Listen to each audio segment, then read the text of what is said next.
good news is your dates are here. What's the bad news? They're dead. Oh, you're so cool, Brewster! Everybody's a suspect!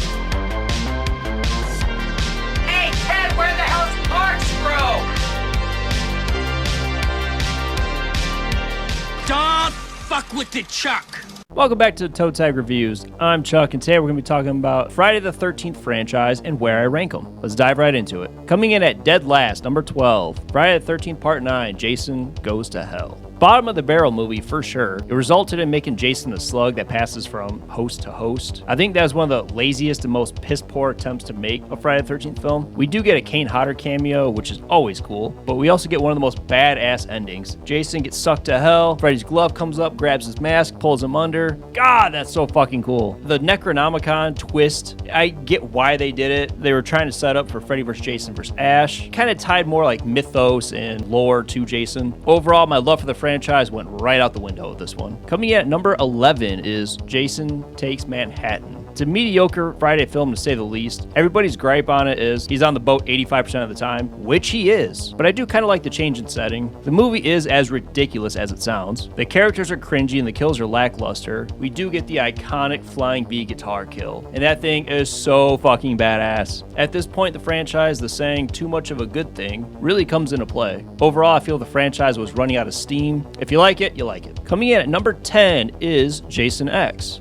It's a very ambitious movie. They took an even more drastic approach by putting Jason in space, and not only putting him in space, hundreds of years in the future. While we do get upgraded Uber Jason, the movie itself downgraded in terms of quality. I can see why people like this movie because it goes against the Friday the 13th formula. It's Jason in freaking space, man. Come on. You know what you're getting yourself into. They completely ran out of ideas after the abysmal Jason Goes to Hell. Sorry, Zoe. I know you like this movie. I don't hate it as much as most people do, but to me, it's just a guilty pleasure. Coming at number 9 is Friday the 13th Part 7, The New Blood. Carrie vs. Jason Showdown. We have the introduction to everybody's favorite Jason, Kane Hodder, and while he is great, he's not my personal favorite because the 4 installments he was in are arguably the 4 weakest in the franchise. The characters are very bland and boring, but I would be lying if I said I didn't love his look in this one. The chain, the cracked mask, the skeleton exposed, it's zombie Jason, man. Overall, the movie would have been better if the MPAA didn't meddle with it. I was expecting great kills, but what we got were a lot of off-screen, and everything just seemed kind of tamed and watered down. Coming in at number 8, Friday the 13th Part 5, New Beginning.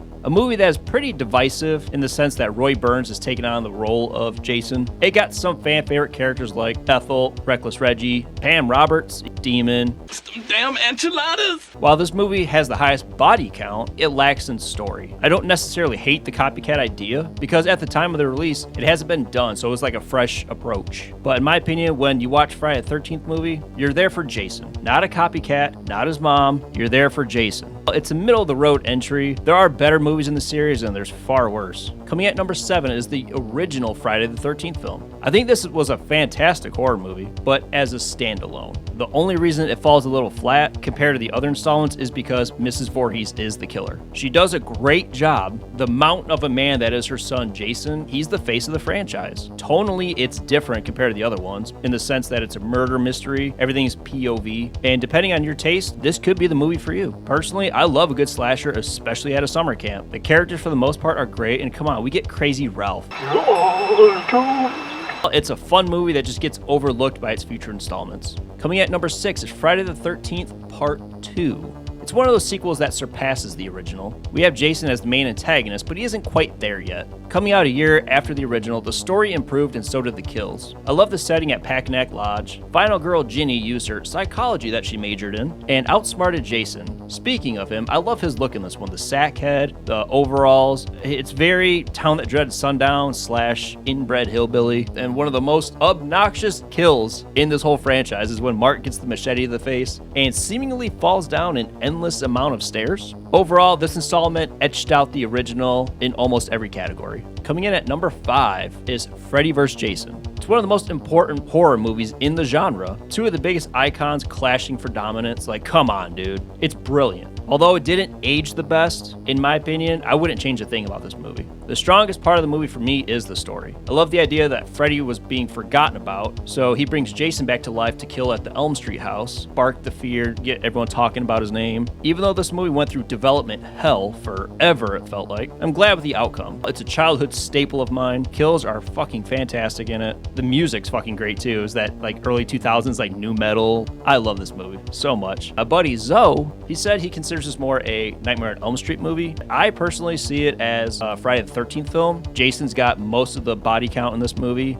I think Freddy, if I remember, has like 1 or 2, and then the rest are all Jason. Coming at number 4 is Friday the 13th Part 3 or Part 3D. It's one that I find myself watching probably the most. In this installment, Jason is more burly, and he finally dons the iconic hockey mask. He steps up his game with the kills and being more brutal, and I really like the setting at Higgins Haven. It's just a fun place. The characters are pretty solid for the most part. The tone of this is more schlocky and campy, and it's right up my alley. What's most important to me is the direction that they take Jason in this movie. They make him a force to be reckoned with. The performance by Richard Brooker is amazing. He set the bar, man. This is a super fun one to watch year-round. Best to watch it during Halloween, though. Coming at number 3, Friday the 13th Part 6, Jason Lives. It's at the top of everybody's list, including myself. And while it isn't necessarily a bad thing, the only thing I can say negative about this is the tone switch. To me, it took the fear factor out of Jason. He's not really scary in this one at all. It's a lot of him, honestly, just walking back and forth through the woods. There's so many shots of him doing that. But CJ Graham did phenomenal as Jason Voorhees. But one aspect I do like a lot about this movie is the fact they actually have kids at the summer camp, so the counselors are actually being counselors. And lastly, who doesn't love the song Man Behind the Mask by Alice Cooper? Turn that bitch up to 11, dude. Rock out to that. Overall, this entry is in my top 3, and we get the best portrayal of Tommy Jarvis, played by Tom Matthews. It's this franchise's Laurie Strode.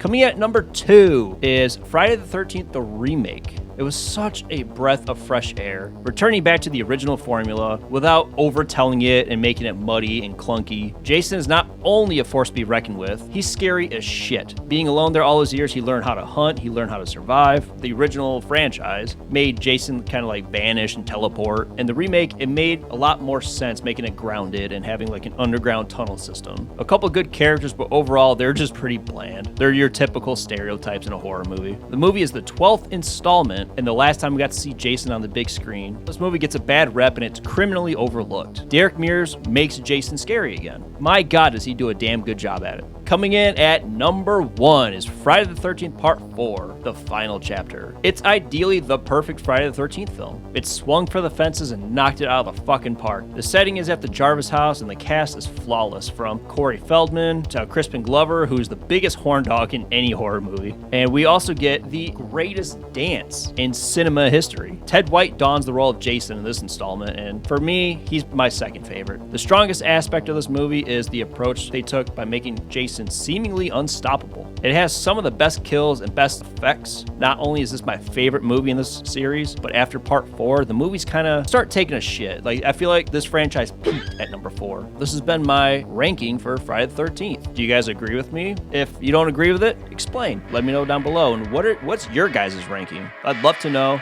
I'm Chuck. As always, don't forget to like, subscribe. Until then, see you later.